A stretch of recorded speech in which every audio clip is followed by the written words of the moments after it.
Out of nowhere, question of the week. I'm gonna go to my guy, Randy Savage. What's going on, my dude? How are you? What's going on, man? Not much. Been an interesting week. Had a good week. Yeah. We had a really good week. Coming off a really good pay-per-view. Following that, a really good PLE. The following week previous. But my question to you, man, is baseball season. Is amongst us. They're in the playoffs. These guys are rocking out games. Coming close to the World Series, as we know, it's a best of 7. If you were to create a best of 7 match between two of your favorite wrestlers, who would that be? So it's actually very simple. Actually, it's funny you asked that because I've been wanting something for a little while, and that's my man Seth Rollins to come back and finish the 7-game series and just sweep him. I forgot what the reverse sweep is called when you lose 3 and then come back, but I think it would be between those two. Gotta see Seth see it through. I think it's called a LeBron. You come back in the deficit. No, he came back 3-1. He's never come back. Oh, don't let Chance come in here talking about it's called the Boston Red Sox. Well, we ain't talking Boston Red Sox. Okay, I see it. But you got Seth Rollins taking 7 there and 4 out of 3. Well, I mean, Cody's already up 3-0. Cody, so I just want Seth. So I want Seth to come back in 4-0. 4-0. Wouldn't be too bad. Seth complete Cody the series for the championship. 7th match for the championship. Do it that way. Takes it. I wouldn't be mad at it. Do it for the Saudi championship. I would be mad at it. Something tells me anyway that Cody or Seth versus Roman at Mania for the Universal Championship would sell way more than Cody versus Roman 3. But we don't make the rules. You know what I mean? We just talk about it. We speculate. Right. But all right, we got Seth Rollins, Cody Rhodes, best of 7 with Seth Rollins going over. I love the answers. We got a lot of things to talk about. We had WrestleDream. First of all, we're going to talk about that. I want to talk about this United States Championship because these 3 guys have been killing. Mercedes Moné is also 10-0 since joining AEW. We're going to talk about that. But first, let's start our show.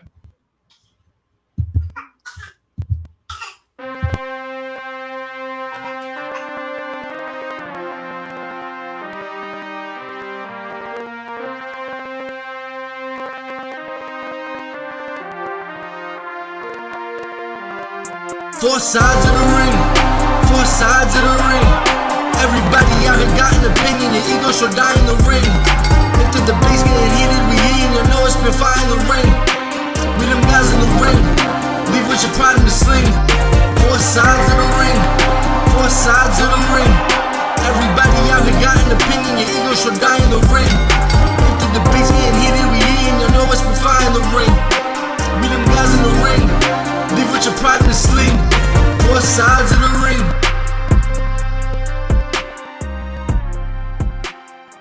What is going on, Ringsiders? Your favorite faction is back. I am your host, Marcus Hernandez, the founder of Course. Tonight, I am with Randy Savage. I am with Nit Ram, and we are with Chano Hayes, Chano Theory, Chano the God, Chano Senior, Chano, whatever you need his last name to be, because he'll sign the check for you and get you your money. What's going on, fellas? We are 4 sides of the ring. Yo. What's going on? We're chilling, guys. We talked about a decent week of wrestling, coming off a major pay-per-view for AEW. We apologize that we weren't on last week. We got a little carried away with doing some 3-count trivia episodes and just having some really good conversation after those episodes got done. By the time we looked at the time, it was just like, all right, we'll call it next week and have an episode. So we are sorry we couldn't be here for y'all. But hey, 3-count trivia is, we got episodes coming out. It's on the way. We got the first bracket done. The second bracket is these guys are having some great matches. Really happy to show you guys this. So we can't wait. But other than that, we're back. We're live. Chano's here. Nit Ram's here. Brandy's here. What they do? What they do, right? Chano, would you have called it a Boston Red Sox when you come back 0-3? You win the series? As they were the first ones to do it in sports history. Brandon got it right. It is the Boston Red Sox. 1,000%. It's disgusting. It's disgusting. That was the moment I became a Red Sox fan for life. I swear to God. That's crazy. Yeah, listen, it's a wonderful thing. I'm not gonna hold you. We started kind of late because I kind of held this up. So disclaimer, because my wife's family is giant Yankee fans, and all of them were like in the in the house in the sideline in the living room watching the game, and they were talking mad shit. They was like, "Yeah, Red Sox can never." I was like, "When was the last time you won a championship?" But I'm outnumbered. I'm outnumbered like 5-1. I'm fighting by myself. It's crazy. So 28 rings, bro. Trying to say, you know what? I got a podcast I need to go record. I'm not dealing with bro. this. Yo, so it was like when they tied the game, when Cleveland tied the game in the bottom of the ninth, I popped like crazy. I was like, "Yeah, I'm excited." Grayson don't know what's going on, so he excited. I'm spinning him in the air, and then they hit the walk off. I mean, I'm even more excited. Grayson smashed him out. He's like, "Yeah!" And my wife was like, "If this was the Knicks, you would never let me get away." I'm like, "You know why?" She's like, "Why?" I'm like, "Because you're actually a Knicks fan." miss me with that BS. That part. Thanks. Before we get into it, we got Booking Like a Marcus in the building. Wants to know what's going on. So, and Miss Ludi Ramos is also in the building. Hello, Miss Ludi. Fellas, WrestleDream over the weekend on a Saturday too. Shouts out to Tony Khan for not making us stay late on a Sunday night. We appreciate the Saturday pay-per-views. What was your initial thoughts, man? My initial thought, man, I thought it was great. But it was a really good pay-per-view. I felt like it flowed really good. The match placement in this card seemed way better than our last pay-per-view. Everything kind of seemed like it was in a good spot. And the pay-per-view for me just like flew by, man. Everything just like flew by. I felt like it started and it ended as quick as it started. Let me hear the thoughts of Chino Hayes. It was a good pay-per-view, man. It was obviously the ending was. Oh my God! It was a ripped your absolute heart out. It was absolutely insane. I didn't know how to feel about it at that exact moment, but after everything settled down, it was great. It's great for wrestling. It's great for AEW specifically. It was I wouldn't call it a great pay-per-view. It was a good pay-per-view. It was a very good card. I have some question marks, especially why is Chris Jericho the co-main event? But then I realized Tony Khan is a generous man. He knows we've had so many good matches on that card. He wants to give everybody in that arena and at home a chance of 15 minutes to go de-stress, check on your family, go get some water, refill your drinks, and come back ready and mentally available for that main event. Because there's no other way. There's no other way that should happen. I'm not going to hold you. Thanks. There's no slave. I will never change. I will forever be a Chris Jericho hater to the moment he retires. Then I'm gonna celebrate him like I was never a hater. You're absolutely right. That like you said, maybe it wasn't great. Maybe it was good. I just used the word great a lot, and I might use it in the wrong ways of speaking, like we are right now, right? So the pay-per-view was good. It was good. The ending was a lot to take in, a lot to digest, and a lot to try to figure out what was going on, which we'll talk about later on the show because it seemed like Mox really answered a lot of those questions that everybody had. But for me, this wasn't really a goodbye for the American Dragon. It was more of a, okay, we're going to see you later so you can do this right. Because technically, the way it looks, kayfabe-wise, they took something away from you. Something that's supposed to be gracious, something that's supposed to be memorable. Which, not saying it wasn't memorable because everybody will remember Wheeler Yuta choking Daniel Bryan out with that plastic bag. So it was a lot of question marks. Nitram, how were you feeling about WrestleDream? The pay-per-view was solid. I do think it had the same issue that Bad Blood had, and that is that it put on its best matches in the front end, and somewhere along it was kind of hard to follow. Like you had your best matches so early, and then you followed it up, and I'm not trying to bash on them, but you followed up with the Lucha match, you followed up with the Jericho match, you followed up with these matches that couldn't live up to the first three matches that were on the card. And I feel like they should have spaced it out better. I feel like the placements of where people were, because they weren't bad matches, it just couldn't follow up to what previously came. And then obviously the main event segment knocked everything out of the park, which is great because I found out online that all the Shield members had something to do with Bryan's last matches, and I think that is a cool fact. So it is pretty cool. It is pretty cool. And I see what you're saying about the match places, but I also think, like, I go back to what Chano said, right? They did all these things. Tony did all these things and said, you know what? I want people to tune into this pay-per-view. It's got to work. It's got to sell money. So how do we do this? Throw your best three matches out first, right? And then give your fans some time to go to to the concession stands, to the merch tables with the Lucha match and Hologram and the Beast Mortos. But if you left that match, you're crazy because that match was great. Or, Jericho was the perfect match placement. It sucks that it was a co-main event, yes. But like Chana said, go check on your family, go refill your drinks, go buy a t-shirt, go do this. Just go recuperate everything that we just shown you in the last 3.5 hours. Because this next 45 minutes, this main event, is about to take everything away from you. And I think it did that for a lot of people. I think it was just like, what did AEW just show us on television? What just happened? There's a lot of breaking laws here. So I think Tony Khan did an interesting job at match placement this time than he did at All Out. Randy Savage, how were you feeling about WrestleDream? So we constantly compare on this podcast the AEW product, pay-per-view product compared to the WWE PLE product, and a lot of times Chance will say the best part of is all the matches, and I felt like this AEW pay-per-view in particular actually was short matches and still had matches that didn't need to be on the card. Although be good matches, they just did not need to be on the card. And like in a sense, like you guys say, get your money's worth. I just was watching the pay-per-view like, all right, can we get through this so we can get to the main event? Because that's what I really care about. That's what I'm true like. And I just felt there was a few matches on this card, with the Lucha match in particular, that I just couldn't care about because they didn't build the story. They didn't build anything to it. It was just a match. So, I think besides that, the pay-per-view was amazing. Like, it was great. It was one of my favorite pay-per-views they've put on this year, and I think that actually does have to do with the runtime being shorter than most of their pay-per-views. I don't know. I think the Beast and Hologram had enough story time. They were wrestling each other for the last 4 weeks on Collision. They both had a match against each other. So a 2-on-3 match was perfect stipulation for their little rivalry or feud that they had going on.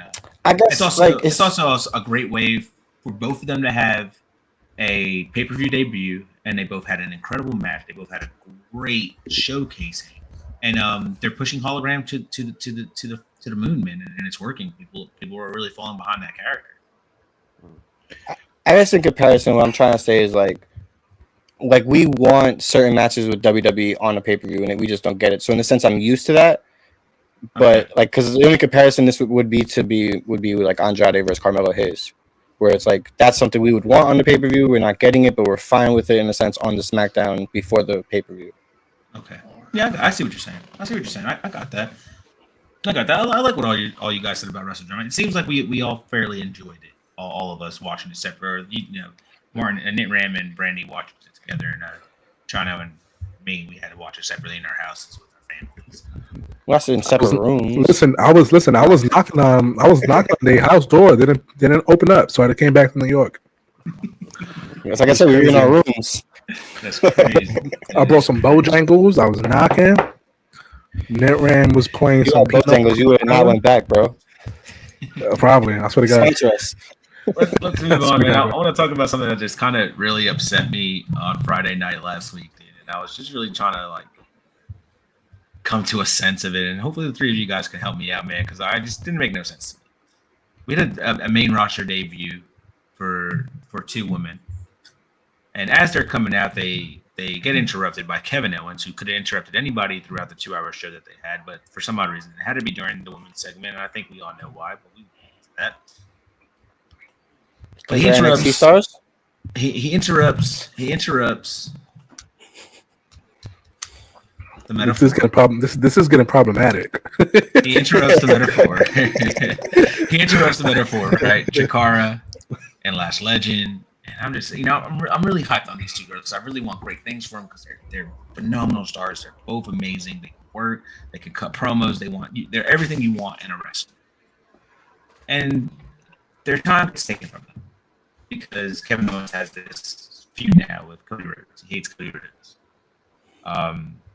Then their match, man. Their match was 5 minutes with the tag team champions.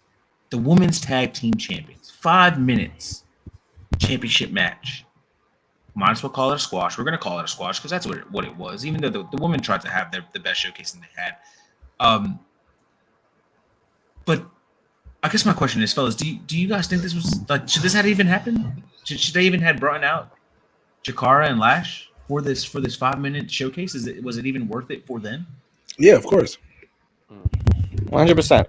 So anytime is good TV time. Anytime is good TV time, right? The fact that they even thought about bringing them onto the main roster, they showed up on Raw the following Monday. You know what I mean? To build on it, so it's not over. You know what I mean? It's not a squash. Ooh, boo, hoo. Go down to NXT. It is what it is. They brought these girls up to the main roster for a reason. And honestly, it's KO. KO interrupts whoever the hell he want. He's not going to interrupt the Samoans. He's still beefing with them too. You know what I mean? Mm-hmm. Mm-hmm. You know, like there's very few people like in a kayfabe sense. My man's broke through to the arena. Whoever was in the ring was a casualty. Did it happen to be the women? Yeah, of course. But let's also keep it a being. Jay's not having long matches either way. Mm-hmm. So if KO didn't interrupt, would you get another 180 seconds? So like, sure. I guess that's what you're saying. So it's like, listen, if that was it for Lash and Jakara, I'd be like, oh man, that sucks. But since we got to see them the following Monday, listen, they go cook. And whether they have that rematch on NXT or on SmackDown, it's to be determined. Let's just let it right up. And so, I mean, like, you know, the question being, was it worth it? Yes, it was 100% worth it, because you have to look at it from a standpoint of a wrestler. Like, they're using me and my partner to advertise NXT. They're using us, even our 5 minutes of screen time. They say, you got 5 minutes, we know you could do it. Go out there and show people that why you should watch NXT. And I feel like that's, in a sense, as well as putting those people over.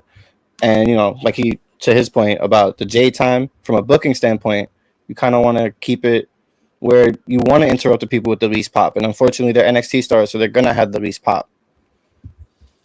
No, they really... Go ahead, Nero. No, go ahead. It also establishes the titles. These are titles that are made for all three brands. And for a while, it didn't seem that way. So it kind of puts it in a situation where these are two SmackDown women who have the titles. So yes, but anyone from NXT, anyone from Raw could go for them, and they don't even have to be on their channel. They can go to SmackDown and take the titles back to their show. So in a sense, yeah, you got these NXT girls. These are development. Now they're talking about, oh, these girls are on the CW. That's fine, you know, and that brings people to the CW. But at the same time, these tag titles are going between all three shows. So you kind of have to place it where, realistically, if these are SmackDown stars, that these other girls are going to have to go to SmackDown to get the titles. So for me, I kind of like the call. And to NetRam's point, I'm gonna be honest. Bianca and Jade been defending those tag titles more than Judgment Day and the Bloodline combined. Mm-hmm. They told, bro, Adam Pearce told Judgment Day they gotta defend the tag titles, and they threw a hissy fit. What do you mean they gotta defend the tag titles? I want Damian Priest. Where? Bro, you're a champion, defend it. No. Give it I guess weekend. You know what I mean? I feel you. I guess I just wasn't looking at it the way you guys are looking at it. Maybe it is good for them. They get to show their face. They get to show. I mean, they look like they fit in the main roster, right? Jakara and Lash as a tag team, maybe even as solo wrestlers. But just for me, it was just like that. When I saw that Friday night, I was just like, man, you really took a spotlight from these women. They can work, and they're great workers. Not that they probably do all know that. Bro, let the people get more familiar, man. Once they get more familiar, because the one thing that you don't want to do is that you give them matches, right? Like 2-3 matches go down to the NXT to come back up, and when they come up, they're like, who? Mm-hmm. This way, if you look up this way, that Kevin Owens interrupting was on every single WWE platform clip. Everybody was like, oh my god, how did they do this Jakari and Lash? How could they do it? So instead of it being like a regular squash match, it turned into oh my god, like he took time away from these women. It served its purpose. You know what I mean? Yeah. It served its purpose, and now you can know who these names are. So if they come back and they have a match again, you're like, oh shit. Okay, I'm looking forward to this. Now they have a full length time. I want to see what they can do. Okay. Oh, they have a match in NXT? Okay, maybe I can see what they're doing on the NXT. This way, if they will come back in the main roster, let me see if I like them now. They created a sympathy point for these girls. And now all they have to do is capitalize on it. And I don't think you can capitalize on it though with 5 minutes. No. You feel. Listen, you said it. It was like, I hope they do something else, get more time, and they will. And when they get more time in their next match, you're gonna tune in for that next match. Like, okay, KO interrupted them. Let's see what happens when he don't interrupt their time. Let's see them work. We'll see. I mean, we'll see because they're not really having tag team matches right now on NXT, which is kind of unfortunate. It is super unfortunate. It really is. But there's really no other women's. I was about to say there's no other tag team there. You know what sucks? I feel like this is what I feel like should happen, right? If you have one set of belts, especially like the women's tag team championship or when Roman was WWE champion, bro, hold a tournament when he's gone. This way, when it's time to like build a match in a feud, I won the tournament. I'm the number one contender. Instead of everybody swinging their meat around their shoulders when Roman come back, I want to fight you. No, I want to fight you. Bro, he hasn't been here for 6 months. So, let's hold the tournament. It makes things easier. Before you guys say there's no other tag team, there's Fatal Attraction. They don't fight for anything. They're a gang. They're not a tag team. They fight for beef. They're a faction. They're a gang. They're a gang, bro. They're a gang. They fight girls that think they're lesser than them. You know what I mean? Yeah, they're like gang. That's the gimmick. They're like Goodwill. What is it? Pure Fusion. Pure Fusion CBD. Whatever their name is. Oh, the CBD company. Oh, they're definitely a gang. Nobody can tell me otherwise. They'll be popping out jump women. I'm like, Jesus Christ. They be doing guns at the crowd now. Yeah, but all black. I don't want to be in the WWE arena wearing all black. They might find me. Can't wear white either. They think I'm the opposite. They might. Brendan, the guy's in the building. He says, "What's up, fellas?" But like Mark says, he says, Marcus, would your opinion change if Kevin Owens interrupted the match itself and led to a non-finish? The woman would be protected, and it could lead to a rematch. That would have been better. Having a non-finish and saying, okay, that would have been better. Having a non-finish and protect both sides. Yeah, but that means like Kevin Owens has to go out there and like stunner the ref or something because it's not the I was thinking that he would have to go out there like stunner it and like to look at all the women in the ring and be like, "Get out! I got something to say." Like, he would look terrible. He would have been ultimate heel. I'd have been dying if he would have did that. That's how you get over as a heel right there. That's how you get over. As a heel, they would have been calling him Kevin Hogan. He would have been Kevin Hogan. I swear to God. He would have, bro. I'm telling you right now, Netflix would have called WWE up and be like, yeah, we got to cancel that deal immediately. Like, you clearly got some shit going on that we don't want to be a part of. Let me know when Kevin Hogan is off TV permanently. Bro, it's crazy. Think about the semantics. You know what I mean? Oh, yeah, 100%. 3 weeks later, we would have saw that Kevin Steen is all elite. Bro, TK can't touch that with a pole either. Kevin Hogan? TK would have brought him in. They'd have made fun of it too. Yeah, Kevin. It'd have been like Kevin Steen's first debut on AEW. Would have been walking down the ramp interviewing another female match. Oh, here I go again. Interrupting. I'm not even talking about a female match. I'm talking about purely from like a Caucasian man. You know what I mean? These are all women of color. You know what I mean? Like, bro, this is crazy. I don't know. It could have been. I don't know. I felt like it could have been different. We could have gave these women more time and let them cook, let them work. Who's his first match again? Shelton Benjamin. You know what I mean? Like, bro, this is crazy. I couldn't tell you. Let's move on. It's like the white challenge. Would y'all be upset if Tiffany Stratton cashed in on Liv Morgan, Nick Ram? Yes. Well, my fault. I'm gonna be honest. I was kind of hoping she would, because are they doing the women's thing with the same thing they're doing with the guys, or no? That's not a Saudi thing. Yes. Yeah, it is. They're doing both. So, if you ask me, you want to make Tiffy a star? Let her cash in on Liv. Let her have that match with Nia.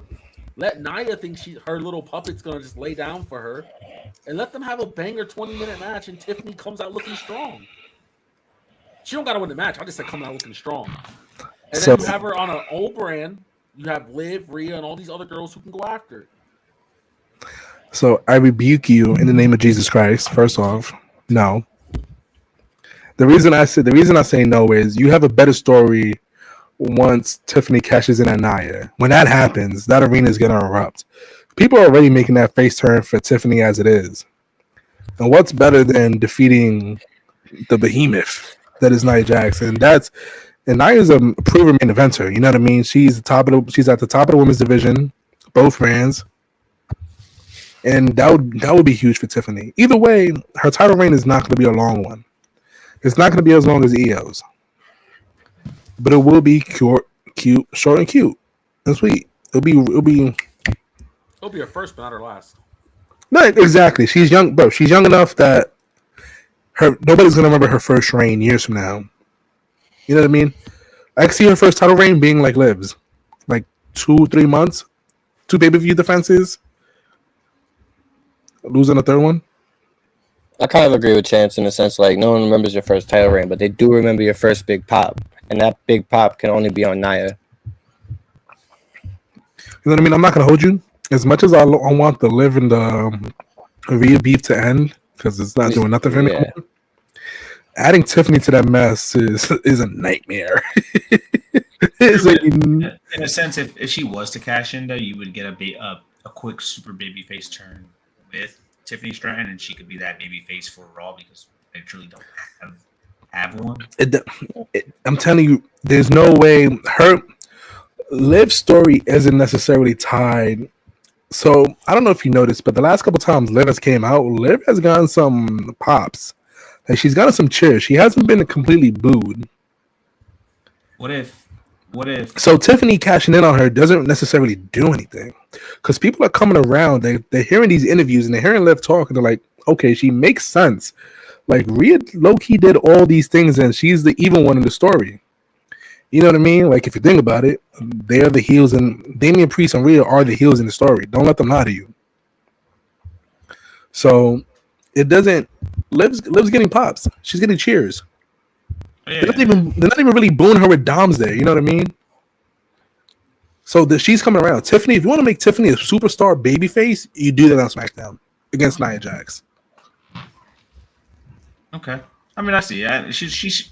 I think I agree with what you said. Nobody really remembers your first title reign, but everybody remembers something, a moment, and I feel like everybody remembers your first cash in. Yes, so, and what's better than the David versus Goliath? You know what I mean? She could cash in at Saudi and and win, and then they say, "Oh, well, you're just the greatest participation champion ever." That'd be insane. What? She'd be so what sick. If, like, what would be the rule of like cashing in at Saudi if 2 champions are in a ring? Can you just put yourself in a triple threat double champ situation? I wish. I've been thinking about that. Nobody's answer. Who did that? Who cashed in and made the match a triple threat match? And me and you. Seth Rollins. Was it Seth Rollins? We were thinking, sitting there, like, why would you do that? Well, I think it was Drew McIntyre that did that. No, this year. Just wait to the end of the match. No, I think Drew McIntyre. It was Drew McIntyre that did it this year. No, because Drew got cashed in on by Damien. No, Drew cashed in after the CM Punk, and the CM Punk hit him and like did that when he cashed in. Yeah, Drew made it a triple threat match last. Yeah, that was this year. It was at Money in the Bank. It was literally at Money in the Bank. Same day, which is mad dumb. You should just wait till the match is over. You know what I mean? My man was just mad impatient. Why? That's what they should do in Saudi and just be like, now it's a double champ again, women's double champ. I'm not gonna hold you. It's kind of unrelated, different company, but like AEW, what Christian is doing, calling himself the undisputed champion, not yet, but like to be determined. Like his whole spiel with the contract is amazing. The future undisputed champion of the world, bro. It is greatness, and I wish I started doing nothing to E. Oh man, tell us, we've been talking about tag team wrestling in general, and how bad it's been lately, and how it just needs to get better. We've been trying to name tag teams. We've named a good couple ones, but they can't be on every promotion or every TV show in that promotion. But we've been getting teased for the last few weeks here. A new tag team coming on. Everybody's seen the rumors. Everybody saw the deal. I feel like everybody knew. Motor City Machine Guns set to join SmackDown. Are they enough, Brandy? Are they enough to say, okay, the tag team division in WWE is back on top? So I still don't know who these guys are, and it's kind of funny because like I feel like we started this podcast out with this, and it was like you guys are like, oh, they're top 5 in the business, and then like I'm like, I don't know who your top 5 is, so therefore like I can't really say, but off of y'all words, I can say that I hope so, I think so. You guys have talked highly of them for about a year, maybe 2 now. Has there ever been a TNA act that we told you was amazing, and then you finally seen and you were like, oh no, they lied? LA Knight.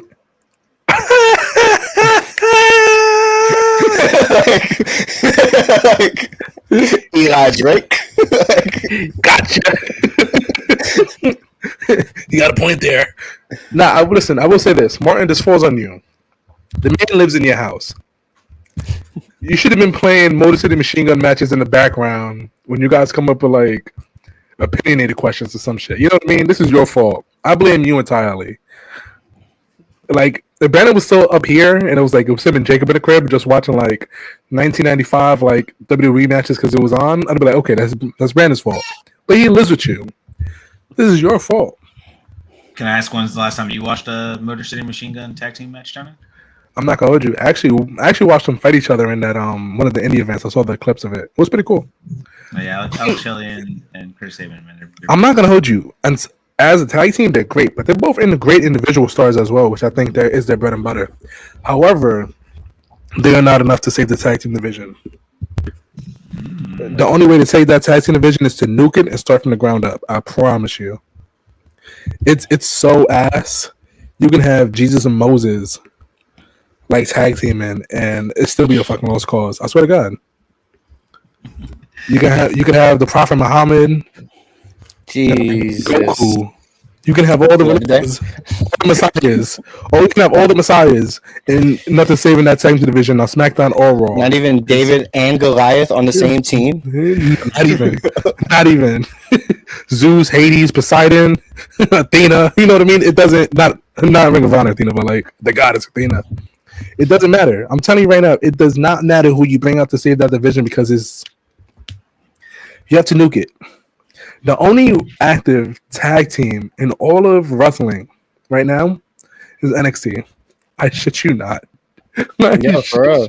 I shit you not. I'm a strong believer in that the tag team belts should be just like the women's tag team belts and just on a loop going to all the shows. Because that's you don't have enough divisions for 2 titles. So, like, just make it 1 title and you loop it. Bro, it's the simplest solution. Wonderful. Listen, the worst thing they did for the tag titles was separate them. People were bitching and moaning, separate the tag titles. Now they separated them. Look at them. They suck. And not only right back in the Bloodline's hands. Like, Nick, how are you feeling about Motor City Machine Guns, man? You think they're enough to help strengthen this SmackDown tag team division? So I told Brandy this the other day, actually. I don't think they were originally designed to go straight to the main roster. I do think for some reason they were supposed to go to NXT. I think all these plans they had, these were Lucha Brother plans that got canceled. So now you got Motor City Machine Guns rushing to SmackDown. Nah, so it was reported that the plan was always for them to go to SmackDown, and whoever reported that last was false reporting. I don't know who that is. So Fightful reported that that they were always meant for SmackDown. Well, either way, it looks like they're backtrack.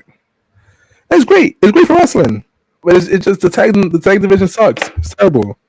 The Judgment Day, like I said, Judgment Day wants to fight Damian Priest. The Bloodline is gonna be doing more Bloodline versus Bloodline shit. You know what I mean? Mm-hmm. It's like. What realistically? What are you doing? Are you gonna go fight 4 Samoans while they're fighting 3 Samoans and the Canadian man? You know what I mean? Like you just gonna shimmy your way through? How about a title match? And they broke up Awesome Truth. You know. Also, bro, breaking up Miz doing a turn is not surprising. Death taxes and Miz turning on his partner. Did R-Truth deserve it? Yeah. But it's our truth. He's in his 50s. We should be lucky that the man can still move, and he's still funny as hell. I'm not gonna hold you. I don't really like the Miz. It's cool, but like, if you was to tell me, oh my, yo, Martin, I swear to God, if I go to North Carolina and I go make myself a drink while Raw's going on, you're like, yo, Charlie, you're missing this Miz segment. I'm sick. I'd be fucking sick. I'd be so tight. I'd be so. I feel like Martin would dead ass pause the TV on a Miz TV segment and wait till I get back to press play on it, and I'll be heated the whole time. Meanwhile, because I left, so I missed that segment. I feel like Motor City Machine Guns is a great pickup. Obviously, it is because they're legends in the ring. Those guys are incredible talents.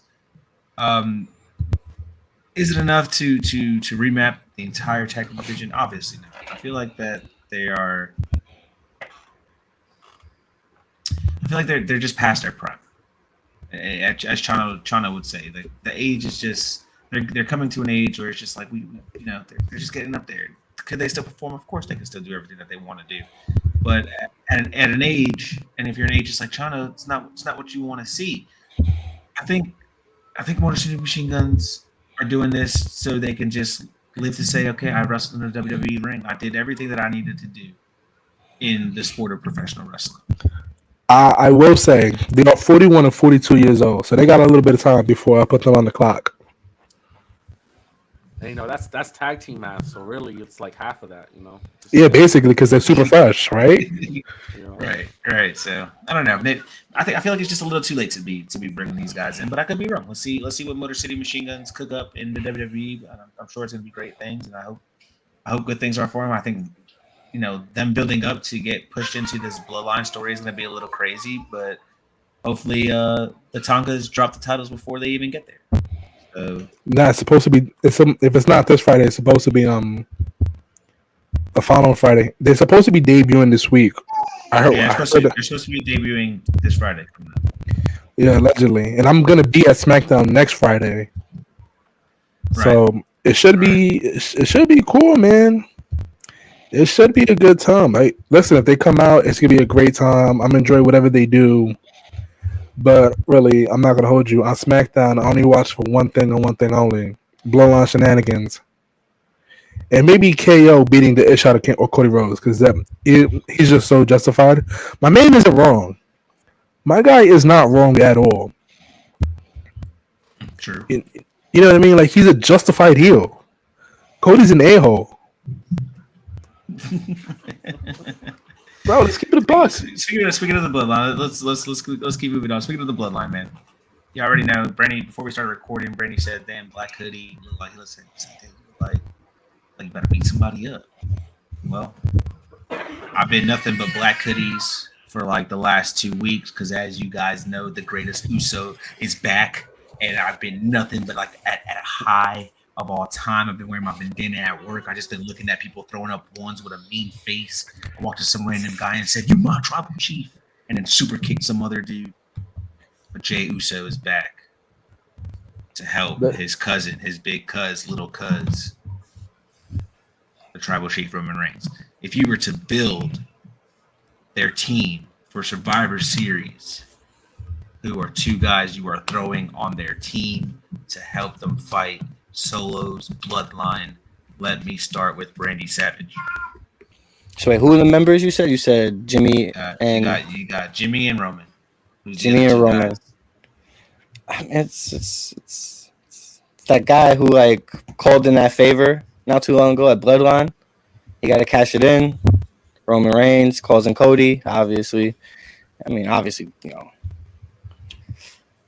just and can I have fantasy book? Like outside. I mean, this is fantasy book. Who do you think are going to be their two teammates? No, I don't want who I think it's going to be. I want to do it who it should be. It's Dean Ambrose, Seth Rollins, always. The Shield. Could you imagine this version of Moxley being on the John Moxley returns it. Because I can see it now. I can see it now. Jimmy just saying, "Oos, you know we need Yeet," and Roman's gonna be like, "No, Yeet, this ain't your company no more."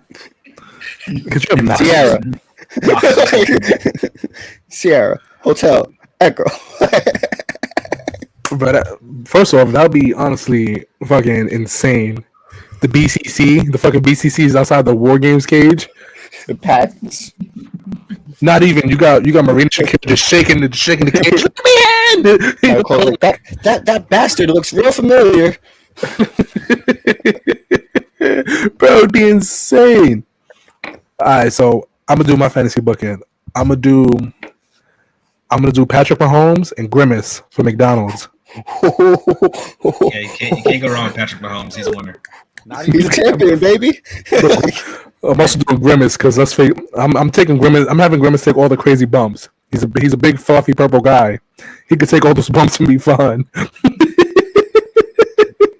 Just feed people the Grimace shake. It's over. Yo, bro, could you imagine like Samoa Spike, spears, moonsaults? Grimace just goes up mad happy to dust himself off. Like again, like what the fuck? Who you got, man? Who's gonna be Jimmy and Jay's partner? I mean, Jimmy and Roman's partner. Nah, man, you're right. You put Jay in there eventually. You know, he gets back in there, and then as the number one guy in this whole match, just to get his ass beat. Throw their dad in there. I'm so sick of hearing fat ass Rikishi get on these damn podcasts and talking about my sons. Show some respect for Mike. You show some respect for your sons and stop bringing them up to get a fucking check. I'm so sick of his fat ass. He wants to be on TV so bad. I'm not going to throw him in there. You know what? Mine is capping. Mine is capping.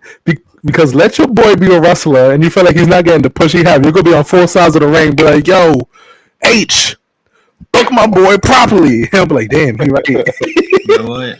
I don't know. I think I agree with Niver. Hey, Hunter, if you're listening, Hunter, Survivor Series, make it happen. Have all of them out there. The whole bloodline. The entire family bloodline, right? All out there. Rikishi gets in the ring. And then they all turn on Rikishi, and then they all just beat Rikishi's ass. All 7 people, all 7 members of the bloodline, just old and new bloodline, just beating Rikishi's ass. Start bringing in the new bloodline too. 7v1. Throw the hologram Umaga in there too. Let him hit him with the spike. I don't know, man. Rikishi would sell it. It'd be great. It'd be great television. It would be great television. I'm not gonna hold you. Rikishi be dropping diss tracks now, man. I'm not sure I want to hear Rikishi go on the wax afterward. It was a 20v1. I'm like, oh man, this is crazy. I mean, I want Solo to be like, I did it for The Rock. I did it for The Rock. That's mad funny. Nah, respectfully though, like if you're being serious, instead of Patrick Mahomes, I feel like it has to be the Yeet Man and fucking and Sammy, it has to. I feel like what this does with Cody being going back and forth on SmackDown and Raw, because obviously Gunther's not coming to SmackDown no time soon. So here's my wild card, and this is a wild card for me. I like the Sammy pick because yes, they're in Vancouver and it makes 100. It makes sense, 100%, right? But here's just like something super out of left field. It probably won't happen, but everyone keeps talking about it has to be Sammy, it has to be Jay because these are. I feel like everyone leaves out Paul Heyman and the power that's Paul Heyman. No. Oh, Lesnar? Yes. Paul Heyman telling Roman, well, I know somebody who could help, and they'll help you to defeat the bloodline. And you hear Brock Lesnar's music drop as the fourth partner for the War Games match. Oh man, that'd be cool. I want to hear the Big Show come out. Could you imagine if Jimmy's like, you know what, I'm gonna give my spot to Cody. Then you would have Roman, Cody, Brock Lesnar, and Jey Uso all on one team. You're not beating that team. You might as well bring the boogeyman out of retirement and replace Jey Uso. We're doing this at this point. Listen. Roman is not going to allow non-family matters to handle this issue. You know what I mean? He barely wants Jey to handle the situation. You know what I mean? He barely wants Jey to handle the situation. You think he's going to go allow Mr. Uncleared and Brock Lesnar to go handle some business? Cody's going to go talk to Jey. Like, yo, listen, I know you don't want to deal with your thing, but I believe Roman has changed. He helped me when he didn't have to. And then Jay's going to go talk to Jimmy. They're going to have a heart-to-heart in the middle of the ring, crying, bare tears, Crowd going yeet after every third word. Yep. You know what I mean? I could hear Sammy right now too. He said, "Bro, your cousin changed, man. After he got done beating me, he sent me to Raw, and I became Intercontinental Champion. I'm about to fight for the World Heavyweight Championship. Your cousin's a changed man. He's done helped a lot of people." Well, I think Sammy's the key. Like Sammy has to be convinced before Jey gets convinced. Well, Jay is the last one to accept it. Oh yeah, for sure. I agree with that. I can see it, but ultimately, I think it's hard for Roman to accept Jey coming back. You want him to accept Sammy coming back? Sammy's the one, and listen, in Roman's eyes, Sammy's the one that caused the fracture to begin with. Yeah, but I think, you know what I mean? After SmackDown, he realized Jimmy's right. We do need help. I do believe Roman feels weak in a sense, not like literally weak. No, I feel you, but ultimately, remember when he was cutting the promo against Sammy? He's like, "You did this. You caused this fracture. Sammy did this to my family." Because you want to think about it, Sammy did start the fracture. Sammy turned that Royal Rumble. Roman didn't turn on nobody during his feud. He mushed you a couple times, told you to man up, but he didn't turn on nobody. Sammy turned first. Then he got in Jay's head. Then he had Jey and Jimmy fall out. Mm-hmm. You know what I mean? Sammy started all this shit. That's true. We'll see as the story gets told and we get built on and who it's gonna look like. Is it gonna be Sammy? Is it gonna be Jey? Is it gonna be two random friends that Roman finds in the streets? You know, could it be former foes like Brock Lesnar or Seth Rollins? Could Jon Moxley make a crazy ass appearance and help his former faction buddy out? Who really knows? I'm not gonna hold you. I think TK is a sick enough man that he would let it rock as long as they said AEW World Champion Jon Moxley. I mean, he loves wrestling. He loves wrestling. He does love wrestling. They would have to say They would have to say AEW Champion. Before we get into a quick break. Booking Like a Mark says, hot take. Triple H's limited PLE cards have almost single-handedly destroyed the tag team divisions. If the titles were at least defended on the pre-shows, they would have some importance. Do you guys agree? Probably. It's not about it's about the lack of defenses in a general aspect. They just don't defend the titles. And two, tag team championship rival feuds used to mean something. You know what I mean? Mm-hmm. There used to be some good feuds. And now it's kind of like, I want the title because I want it. Where? Then you got the Bloodline that's like holding on to all the gold because that's what the Bloodline does. The hoarders. So I don't think it matters. I think also it's not, to kind of add on what you said, it's the tag teams kind of suck. When you think about it, when we talk about, the tag teams used to have some good feuds, it was New Day, Usos, The Bar. And that kept us entertained for almost 3-4 years. Just them three tags with a sidebar of who knows who they put together. But for the most part, New Day, Usos, The Bar. Never forget The Bar. Never, ever forget. That's like the third mention of The Bar in 3 weeks. I also want to add real quick, if they do that, they'd be like, that's AEW World Champion Jon Moxley holding the AEW title that was held by our very own CM Punk 3 times. They would just go straight petty with it. That'd be crazy. Yeah, Mr. Quake's also in the building. He wants to know, are you Melo's brother? Chino is everybody's family. Oh, 1,000%. I'm everybody's brother, cousin, uncle, nephew, father, grandfather. Name a wrestler, I'm related. I jack everybody's name. That's Channel Rhodes. His in-ring name is Copycat, and he just copycats everybody's moves. Honestly, I don't even know what his last name is at this point. He's Channel Rhodes, Channel Hayes, everything but what it actually is. Facts. I'm not gonna hold you. On the side note of Carmelo Hayes, I do think his finisher name is the coldest finisher name in all of wrestling. Channel Ramos. That's another one I never heard before. Nothing But Net is insane. That's a great name. Nothing But Net is a great name. It's insane. It's great. Let's go ahead and jump into a quick break. The following announcement has been paid for by the New World Order. Yo, it's the top. job, but somebody's got to do it. People are wondering who's going to be next. Don't call us, we'll call you. Yeah, it's invitation only there, chicos. Well, you talk about the money. You talk about beating people up. Well, it's a new world order, and I hope it's okay because there's nothing you can do about it. That's right. Power, fame, money, and now our own corporation.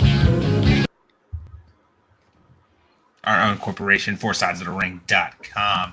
You see Abraham rocking the new sweater. I got the Halloween one as well. So does Brandy Savage. Chano sadly didn't get I got a Spider-Man shirt.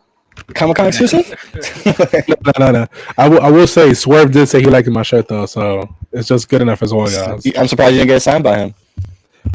Bro, you think I got signature money to go get 2 cigs? I got Tino something signed because Swerve's not going to be there when he's there. So you're a good cousin after how he did you. All the time, bro. all the time. Mr. Quake says Melo is MVP 2.0 and Trick Williams is the future. And Ludi says his name is Chano Ramos. The perfect. There it is. Oh, Jesus Christ. My Duke's over here co-signing this shenanigans. You shenanigans. Fellas, we were talking about Tiffany Stratton cashing in. Let's talk about Rhea Ripley. Let's start with Chana because I know Chana's about to go in on this. Do you see Rhea Ripley winning her women's title anytime soon? I hope not. Listen, Rhea's phenomenal star. First off, right? First off, I also want to say Rhea hasn't had a regular singles match on Raw in a minute. Like she's exclusively like a PLE wrestler at this point. That tag team match she had with Tiffany was super random, and I'm surprised it even happened in the first place. But Rhea doesn't even wrestle on TV. She cuts her promos, the crowd pops, they love her. But no, Rhea had an issue with the power scaling on Raw. She didn't have a 50-50 match with nobody. Not even a 60-40 match with nobody. It was 70-30s, 80-20s, 90-10 straight squashes. And I don't want to see that. I'm not gonna hold you. Bianca was super Bianca, like Super Jay and Cena, right? But she was having 50-50 matches. Rhea was just out here dominating. And I really like where the Raw Women's Championship is at right now. Like Liv is an underdog in every single match she has against everybody she faces. And that's dope because if someone was to beat Liv, they say, okay, that's dope and that's relatable. We still don't know what the final plan was for Rhea to drop her strap. Because she got hurt, unfortunately, and she missed some time. We still don't know how she would have dropped that title.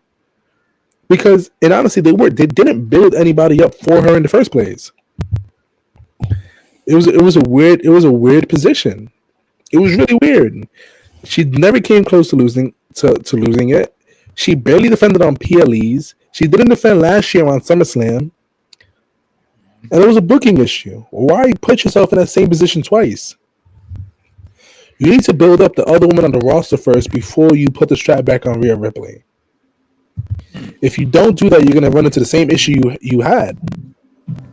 That part. And honestly, if you give Rhea another title reign, I don't want to see another year-long title reign from Rhea Ripley. I want to see these other girls get shine. Because there's some talent on this roster. The gangs that are on Raw deserve some shine. I do want to see. I'm not gonna hold you. I want to see Shayna with a world title run. She deserves it. She's a star. 100%. So it's like Rhea holding the strap doesn't do anything for nobody. You give Rhea the strap. You go through the regular suspects. Oh my God, who's next? Are they finally gonna give us Bianca versus Rhea? No. It's blue balls. Stop being blue ball. Just don't show up. Don't give it a strap. Never. What do you think? You think Rhea will be winning her strap back anytime soon? I'm with Chano. I hope not. I kind of hope they do a loser leaves the brand match. To be honest, send Rhea to SmackDown. That'd be insane. She needs something fresh. She doesn't have Damian Priest there. She'll be lonely. She needs something fresh. You know what sucks? You know what sucks about it? They botched that finish, so they have to run back this Rhea Liv match one more time, and that's the shitty part about it. That's what this botch did. It extended shit when it was supposed to be the ending of it. Mm-hmm. That's facts. I feel that. Brandy? I think Rhea, like I said, I think she needs a fresh start as well. I think moving to SmackDown, putting her like something someone said earlier, like Raw doesn't have a babyface woman. I feel like Rhea is probably the biggest babyface on Raw as far as like the women's division. And like yeah, she's a tweener, but the crowd pop she gets is insane. And I feel like moving her to SmackDown would definitely do her justice, but I just don't see much there for her as well. Like the only thing I could see going down the line would probably be a feud with Bayley, but that's about it. Yeah, I agree. I mean, I agree with all three of you. I think Rhea doesn't need her title back anytime soon. I do agree with what Chana said. I think what Liv is doing with the title is incredible. It's interesting. It's fresh. It brings me in. You know what I mean? When she comes out, I'm interested about what she's going to say. When Rhea was coming out, it was really about what her and the Judgment Day was doing. And Chana also said a good point. Who really knows how she was supposed to handle her the titles? Maybe the Dom turn was supposed to happen at Bad Blood. You know what I mean? Who knows how long that stretch with the Judgment Day would have happened?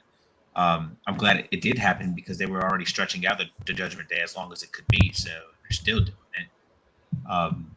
But yeah, I think all of you guys are making great points. Like Rhea doesn't need the title around her waist to be a star. She's already a star. There's no question about that. Yeah, build up other women.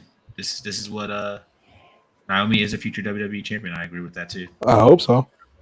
Yeah, I hope so too. She's been killing it lately. So yeah, I think Rhea, get ready to take the back plate, lose to Liv one more time, fair and square, take the back plate, and like Chana said, let's put up some other women because they got a roster that they can cook with. They're sleeping on them big time. So who knows? A few months ago, well, I want to say a few months ago, early on in our season of recording Four Sides of the Ring, fellas, we talked about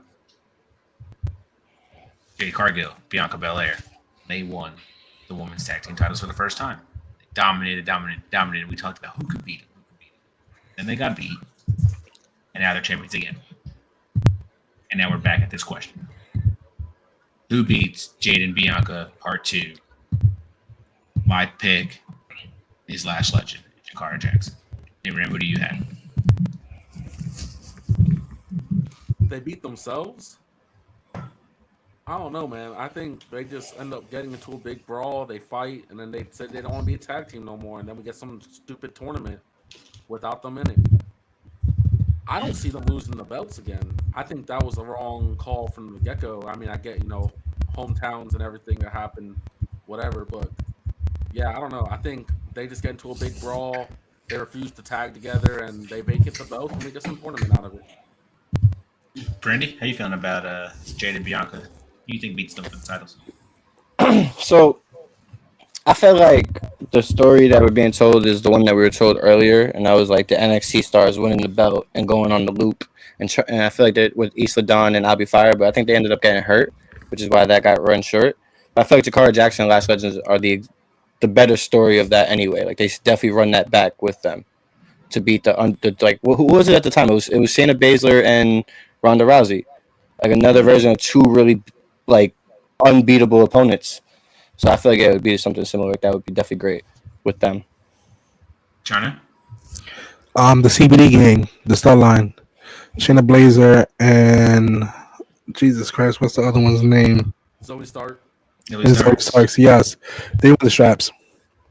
That makes sense because if you keep having the Bloodline fight for the tag titles and not win the tag titles, like Jesus Christ. Remember there was a point when somebody won the tag when the new team won the women's tag titles. It was like, oh my gosh, Shayna Baszler and old girl, they gotta go defend against them now. At some point, they gotta pull the trigger on them and make them the women's tag champions. And plus, if they're gonna stay a gang, they need to prove that they're not a useless gang. You know what I mean? Make your heels win matches. Give your heels gold. Wrestling sucks when you have titles on baby faces. I'm not gonna lie to you. There's nothing to strive for. It's like a superhero movie. You want to see your favorite guy win, but then that has to go away. You have to somebody equally as evil win a title, and you rinse and repeat. That's fact. So, but honestly, it makes sense for Jade and Bianca to be the women's tag champions right now. They're big enough stars. Wherever they go, it's love, it's a pop, and they give everybody some shine. I just want them to have the tour on NXT for like 2 months. Just run through every team, every makeshift team they can possibly think of. put some love on all those girls and see what happens. Agreed. I feel that. Like I said, I don't know. I always feel like Bianca should be doing bigger and better things. And I've always told you guys that. Even when the tag team came, they brought up the tag team. I felt like she should be doing bigger and better things. And I feel like Jade should really be in NXT, learning and striving and becoming a great wrestler. I think that we all know she can be. But right now, it's pretty subpar what she's been doing. It looks like nothing has pretty much changed at all. But she still has time. She's only been there for a year and a few months, so she still has time to develop and prove everybody that she can do this. And well, not even that she can, because she is doing it. So that she can do it better than most, like Eva Marie. But she's already better than Eva Marie, so she has nothing to worry about.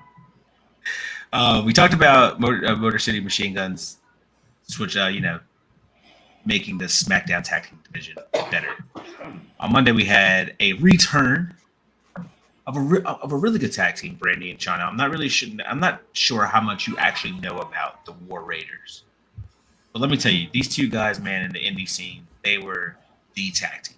Like, you wanted a great tag team match with meaty men, you were calling these two guys to your promotion so they could go ahead and give you a 5-star tag team match, because they were just that incredible.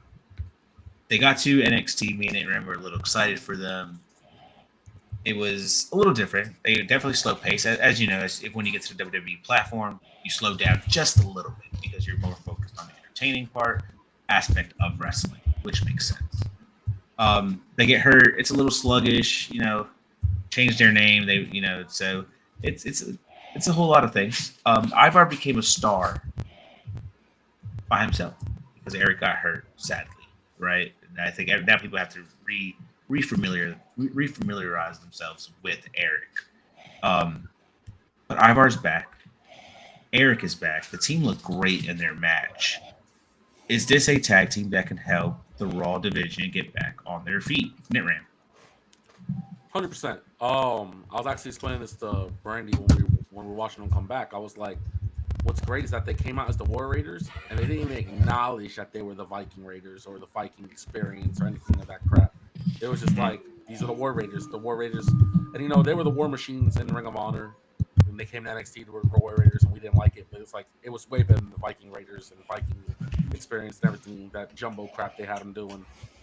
These two guys are incredible talents. They came in NXT during what I think is the golden age of NXT, when it was super stacked with all these hot indie acts. They stuck out then. They went to the main roster. I think they're 2 or 3-time tag team champions already as the Viking Experience and Viking Raiders and all that crap. But these are the guys you need because they're also not what you expect. They're 2 big guys with very different movesets, and neither one is really a big guy moveset, which is the best part. So in a tag division that's dying, yeah, that you need this. Okay. Chana, how do you feel about the War Raiders? Ivar's back. That's all that matters. I became a huge Ivar fan when Ivar was in a singles run because the man is just talented, and like NetRam said, Ivar can move, man. That boy is nimble. I don't know if you guys remember a couple months ago when Logan Paul went down to the NXT thing, and he was like, "Damn, they have all these records." Ivar has like a 42-inch vert. Like he's playing for the wrong Vikings. You know what I mean? My man's Minnesota lining up, and it's crazy because you don't expect a big guy like that to have a 40-inch vert. So these guys are extremely talented. Like I said, I'm not going to change my answer just because I like Ivar. Nothing can save the tag division. You got to nuke it. Start from the beginning, and hopefully you make better decisions. Have your tag team champions defend the tag titles, and stop relying on these factions to hold these championships. You know what I mean? Like, even when Grayson Waller and Austin Theory carry the straps, they defended it, twice? Maybe 3 times? You want to make your championships relevant? Defend the straps. They're not Roman. They can't just show up on TV with the straps and people will love them or hate them. You got to do something with your straps. Fair enough. I mean, I agree. I agree with you. Got to do something with them. Got to make them relevant. Got to keep them interesting. Randy Savage, how you feeling about the War Raiders? Do they do it for you for the tag team division? So, like, Yeah, they definitely do it. I feel like they're one of those teams that we seen with a bad gimmick, but they put on great graps when they were like putting on the Viking Raiders stuff. And yeah, they had some silly matches, but we know that's not their fault. And they always put on, despite that, they had bangers with. I feel like I remember like a specific match. I think it was Braun Strowman and Ricochet. Like that was a banger. Like those dudes, they ball. So I feel like yes, they definitely helped the division, but the division isn't helping itself. Like Chano said, as long as you have it on these factions, the division will never grow. And I get you have to build these teams before you change the division. So we're seeing the breadcrumbs. So it is like we're on the up and up. That's all I can say. You hope so. We are in the Yeah, we hope are so. in up and up, and we only can hope that the tag team division just gets better by bringing tag teams like this back by adding MC Motor. I'm just gonna say their name, Motor City Machine Guns. So and we'll see. The rumor is the Penta brother, Penta and Phoenix are supposed to be going over there to the Lucha brothers. So we'll see what happens. In a year's time. Yeah, in a year's time, right? So we'll see what happens. We'll see what they could do. Fellas, Bron Breakker is looking to get his IC title back. My question to you guys, we're going to start with Chino Hayes. Does Bron Breakker have to join the Bloodline or fight the Bloodline to get his IC title back?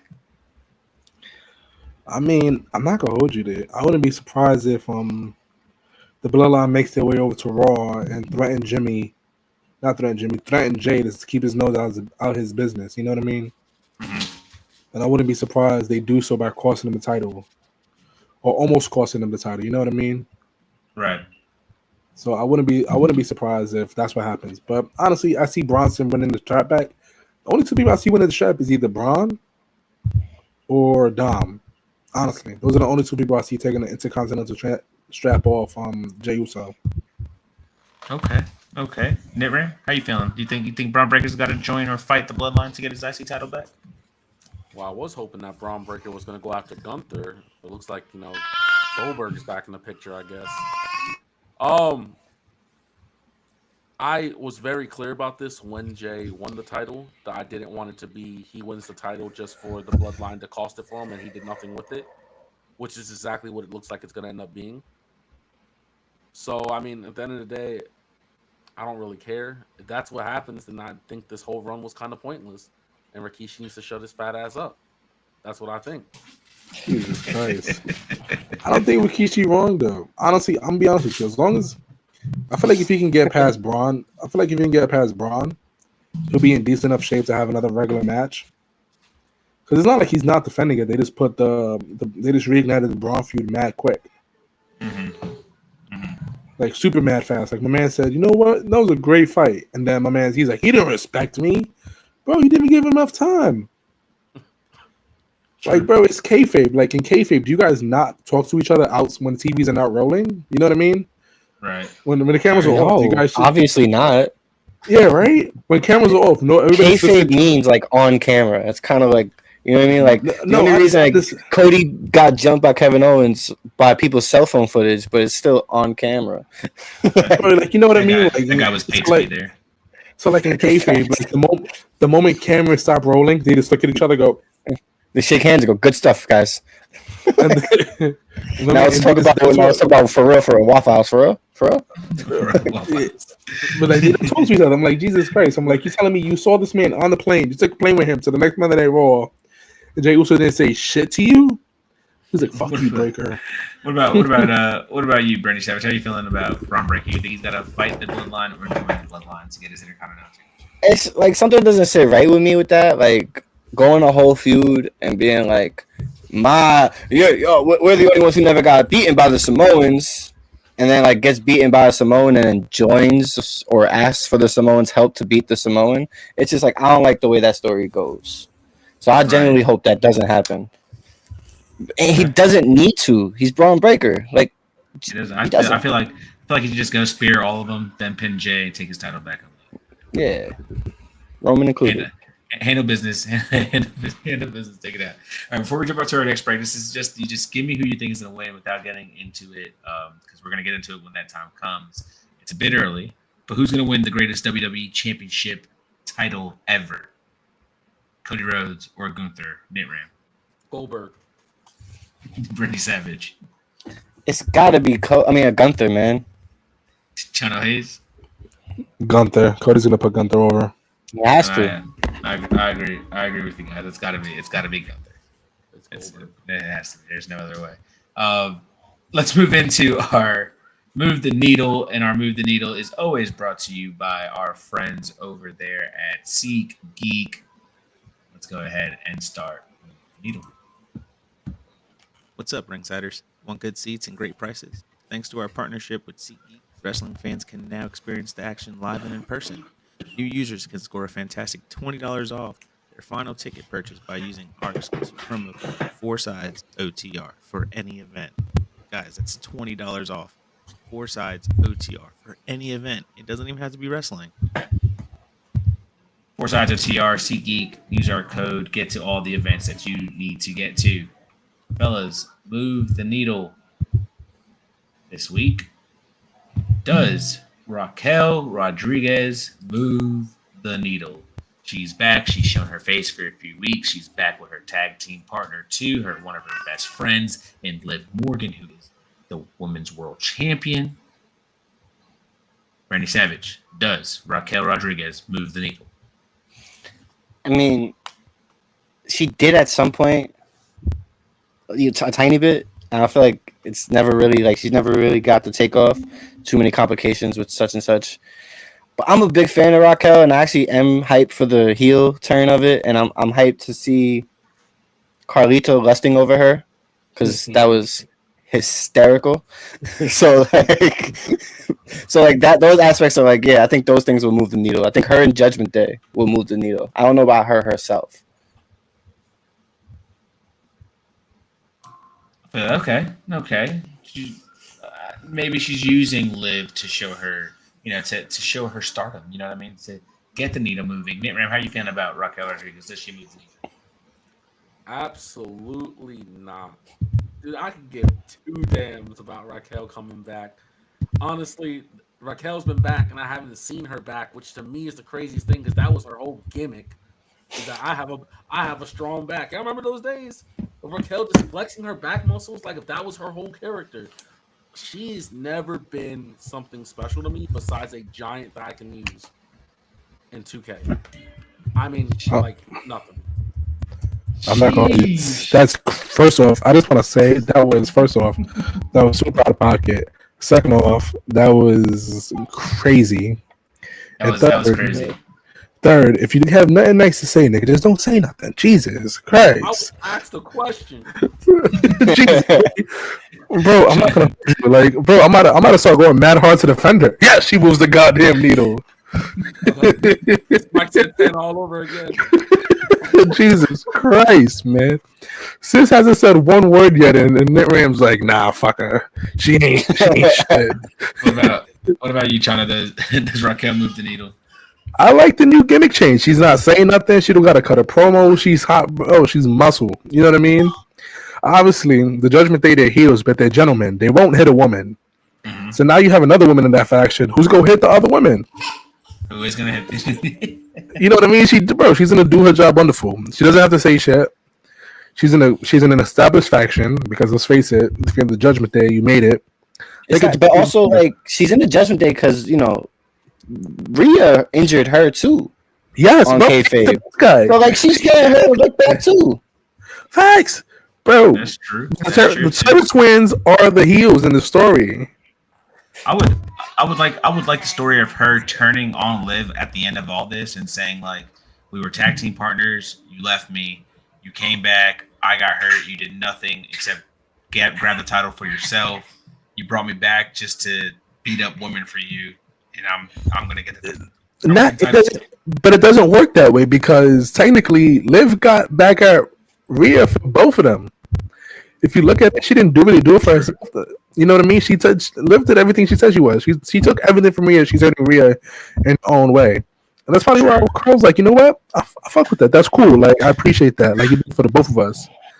If Raquel turns on Liv at the end of it and she wins a strap, good for her. I'm not mad at it. But I'm not honestly. Go ahead, Randy. You go, bro. I was gonna say, I think not for nothing. I think Raquel is type the perfect candidate for a mid-card championship. Talk about it. You know what I mean? Like when you look at her, because there was a point where it was like you had Bianca, you had Rhea, and you also had Raquel in the mix of like these three powerhouses. Unfortunately, she couldn't stay healthy when things happened, but I do think that she's probably the perfect candidate for the mid-card title. I don't say she wants to win, but if they do a tournament, she has to go far in it. And I'm not gonna hold you. Rhea and Raquel didn't have a 50-50 match. They kind of buried Raquel with that match. You know what I mean? Right. She's under the casualty of that war, and Jacob is a hater. Raquel moves all the needles. All the needles. Yeah. All the needles. Hey, I'm a huge fan of Raquel. I read that wrong. I've been a huge fan since we all started. Since we started the podcast, I feel like I've been a fan of Raquel, and I think I was one of the only guys who said she was chasing that title. Put the strap on her while she was hot, man. People loved her. People were behind her, and now with the gimmick of her showing her back, I get Martin's frustration with that. You know what I mean? But I'm glad she's not doing that anymore. She's not. She's a person. I mean, because there was so many better backs. Like, hold up, guys. She's supposed to be muscle. Rhea ripped through her in like 2 seconds. That's what I'm saying. They kind of. Right, I didn't know Brandon was a back. We have plenty of time to get into Raquel because I'm sure she's going to be a part of the long storyline with Liv and Rhea. So we'll jump back into that. Let's talk about somebody who had a debut match showing their face finally on NXT, live and in person and in the ring. Stephanie Valkyrie. Did she deliver on that debut match? Knit-Ring. Oh, yeah. And she did something that I feel like a lot of people have been waiting to see, and that's Ren Sinclair have a really good match.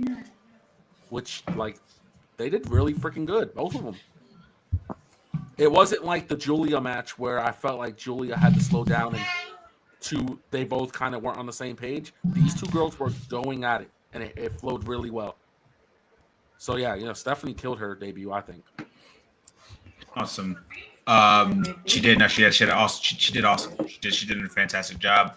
I felt like they could have given her a better dance partner, but it is what it is. These NXT women, not all of them already, were up to that caliber. Like Stephanie. China, were you impressed with Stephanie Valkyrie's debut match on CW? Listen, man, I am a firm believer in Stephanie Valkyrie. Ever since seeing her at Forbidden Door, I knew she'd be a star. She's a star. My work is done. I think, definitely seeing her at Forbidden Door definitely shed a light on her for us because she shined that night in the ring with Mercedes. She shined it last night with the other night with Ren Sinclair, and I think like it was one of those things where it just shows how ready she is for the WWE because, like we said, they put her in the ring with Julia in the ring with Chelsea Green, who has indie experience, who has tools to show somebody how to be at WWE ready, but they put Stephanie in the ring with someone who's also green, or not also, but is green, and it was still a banger. They put on a great match. I thought it was a great debut. It was a fantastic match. Stephanie's gonna go for the E, man. Aura. Like that's the one thing I'll say. She has the aura of a WWE superstar. She's gonna go far. The only thing I want them to do is work on the power scaling. You know what I mean? I don't want to see Stephanie and Rhea go at it, and it's not a 50-50 match. I think that will blow my absolute mind. Like, I'm tired of these David and Goliath. I'm tired of these David and Goliath things. You know what I mean? With a big, strong woman like Rhea. Because I'm not going to hold you. Rhea's a beefy woman. She's like 5'8", like 375 pure muscle. You know what I mean? The straight Jack Diesel. Obviously, she's not 375, but you know what I mean? Is she only 5'8"? She's 5'8" or 5'10". Who? She looks so much taller. Who? Because she wears platform boots. And these Rhea Ripley and Raquel are both 5'10". Or 5'8" and 5'10". 5'8" to 5'10". That's a good thing, bro. Rhea wears like 6-inch platform boots. She wears crazy long, like I'll see Roxanne Perez wear them and be like, that makes sense. And then I see Rhea Ripley wear them. I'm like, why are you making Liv look so tiny? Or she'll wear them in the ring with Zelina Vega, and it's like that was not right. You didn't need to make her look that small. Bro, it's crazy. I'm telling you, if they have Stephanie and Rhea do a 50-50 match, I'm losing my mind. I swear to God. Tony TK from AEW has got me so used to a 50-50 match, regardless of whoever the fuck it is. Mm-hmm. I don't want to see a 50-50 match now. You gotta build it like that. Yeah, I think Stephanie had a great match. Her debut was great. Her character was great. She got jumped by Jade and Roxy, and then Julia came out, and then the challenge happened. Them two versus the other two at Halloween Havoc. So we're gonna have a good tag team match, hopefully, and we'll get to see these all 4 girls rocking. The CW lately has been bringing these main roster guys onto the shows of NXT. Do you guys feel like these main roster wrestlers are needed on the CW right now? Brandy? Letting Ram go. He's been going on about this for a while now. I feel like NXT is overdoing the main roster stuff. I feel like it don't even feel like NXT. I watch NXT to watch this upcoming future of what's going to be on Raw and SmackDown, not to watch these Raw and SmackDown guys completely go in here and take all the shine.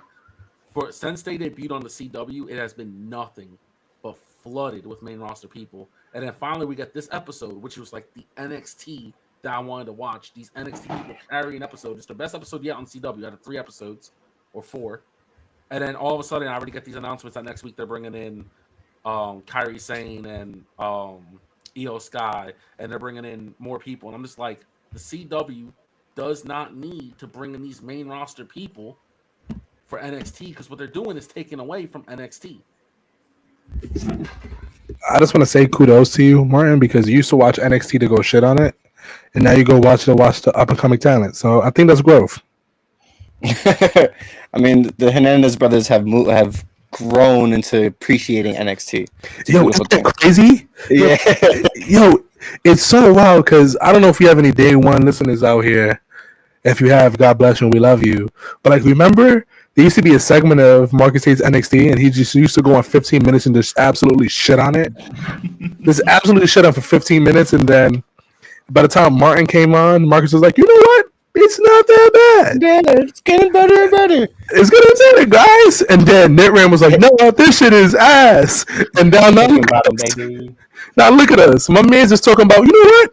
I come here to watch the upcoming stars. Thank God for Hickenbottom. I'm like, Jesus Christ, guys. NXT right now is That's my funny. second favorite wrestling program on TV. Yo, look at this guy. Listen, if Mario Marcus can stop hating NXT, you can stop hating on that person at your job. Yo, facts. But NXT is legit the second best book show. I mean, the best book show in wrestling. So do the both of you just agree with what Nimram said? Pretty much. I don't care for it. Actually, no. Yeah. No, I don't care. You know why? They're getting money now from the CW. They got to keep them ratings up. So do whatever's possible, baby. I think it just needs to be done in moderation. It's not like don't stop doing it every week. Make it a big deal. But also, if you're gonna do that, keep doing the NXT stars on the other shows as well. I think what happened. Even. I generally if it was Kairi Sane and old girl against Last Legend and Jakara, you'd be okay with that because they low key been that. But that's a good team level. Like, you know what I mean? Like the level that you can bring that down to NXT.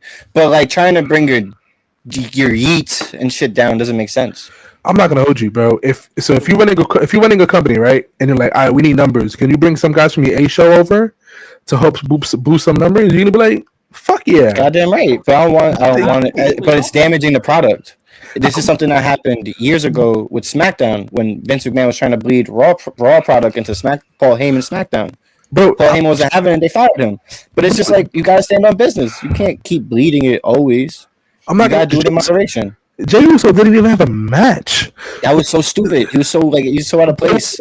But it was a banger. It was a banger. It was like, whoop that trick. Yeet, whoop that trick. Yeet. I was like, oh. Mario was sick. He was sick. I popped in my crib. I was like, you know what? I didn't think it was. Why is he even there? Let me ask you. I'm gonna hear fat ass Rikishi talk about this on his podcast. Why is my son on NXT? Give me 4 months, gentlemen. Give me 4 months, listeners. I'm gonna have Nitram be like, you know what? Rikishi made some sense. Rikishi's podcast isn't even that bad. Let's move on. It sounds like it. Have main rosters on NXT when it's necessary, and that's it. You know why it doesn't matter? For my fault. Because you still got these AEW guys winning Ring of Honor championships, and it pisses me the fuck off. That's the B show. Let's talk about we had somebody come back at WrestleDream, showed their face. Then he showed his face on Wednesday night. Adam Cole. Oh my baby. Adam Cole, baby. You already know what it is. He's back. He's healthy. He's ready to fight. The person he's ready to fight is MJF. And I think we all talked about that. I think we all talked about this and said, nah, it's too late. Can't do it. We don't want to see it. So I guess it's going to be a quick yes or no. Let's start with Chano. Are you interested in Adam Cole? Hell no. MJF again. No. Bro, he came out and was like, Adam Cole, baby. And you know I did it too. I popped because I'm a mark now. But it's fine. But no, my man was a wrestling terrorist for years on end. You know what I mean? For not years on end, for like months on end, with the worst faction in pro wrestling in the last like 20 years. You know what I mean? History. It was so bad. I'm not gonna act like and just forgive him just cause my man wants to be a babyface now. It was terrible when I saw it, and then I heard the promo. And he's like, Maxwell, see a bad thing about Maxwell? He cares about what you say about him. Like, bro, shut up. Like, I didn't even, bro. Just say you want to fight him and keep it pushing. Bro, I'm not gonna lie. Like, it's not it. Like, no, there's something. Like, I feel like they honestly should have just acted like it never happened. I'm fine with the feud. Like, look, I'm fine with the feud. But the moment Maxwell came out, like, you stabbed me in the back, I was just like, honestly, this doesn't even make sense for like the heel babyface angles. Like, it's so backwards. So like, I just, it's so confusing because I'm like, I want to root for Adam Cole, but he stabbed you in the back, and I still kind of like you, MJF. Like, you know why? Because MJF is justified in doing so. That's right. I love justified heels. Bro, and he's gonna do the kangaroo kick. I'm fine with the kangaroo kick. Bro, it's not even justified. It's not even justified. You know what it is? He's not even justified heel. He's just justified. Because let's face it, like, he finally gave in. He was defending the Ring of Honor tag team championships by himself, remember? For his best friend, for his bro Chacho. Just for this bum-ass dude, Adam Cole, baby. I can't say it without saying baby. It's crazy. Just for him. I am. It's terrible. Just for him to turn on him, steal his mask, gaslight him, jump everybody and terrorize everybody in that back. Yo, I'm not gonna hold you. If the Acclaim just give these guys daps, there's an issue. Moxley is right. You know what I mean? First off, second off, it's like, bro, like, they jumped you. They straight jumped you, and now you think you're okay? No, MJ didn't do nothing to you. He gave you his friendship. He trusted you, and you turned on him, and now you're the babyface. And we cutting these doodle promos. He gets feelings. How you feeling about it, neighbor? How you feeling about Adam Cole, MJF? You down to see the match happen? Yeah, man, I love these guys. I popped as soon as it was, here comes the boom Adam Cole. You know, the big. Yeah, man, I'm all for that. I don't give a fuck what he's doing. He could have went out there and been like, I'm sleeping with Dr. Britt Breaker. Cool. He could have been like, MJF sleeping with Dr. Britt Breaker, and I still would have been like, cool. It don't matter. Facts. You know what I mean? National TV. I am cook. 100%. NHL camp is in the building. They say, "What up, gang?" They say the merch is fire. Appreciate you, gangster. We appreciate you. Y'all go follow NHL Camp on everything he does on YouTube, Twitch. My man drops some fire clips. He's on 2K. He's on anything. So go ahead and make sure you drop that follow to him. Fellas, let's talk about. We're gonna talk about Brandy Savage's girl real quick. And Brandy Savage's thoughts is gonna be the last because I already know what she's going to say about her. I want to start with Nate Ram, then I want to go with Chana because I know Chana might say a lot about her too. Mercedes Moné is 10-0 in AEW since she's joined the promotion. 10-0, 10 wins, no losses. She is the current TBS Women's World Champion. My question to you guys is, out of those 10 matches, and not the one that just happened this past Wednesday, do you remember any of the 9? Nate Ram. Dude, if you said not the one that just passed, so no. That was her best match so far. Buy my words on this in 6 months, but Mercedes is the worst investment AEW has ever made.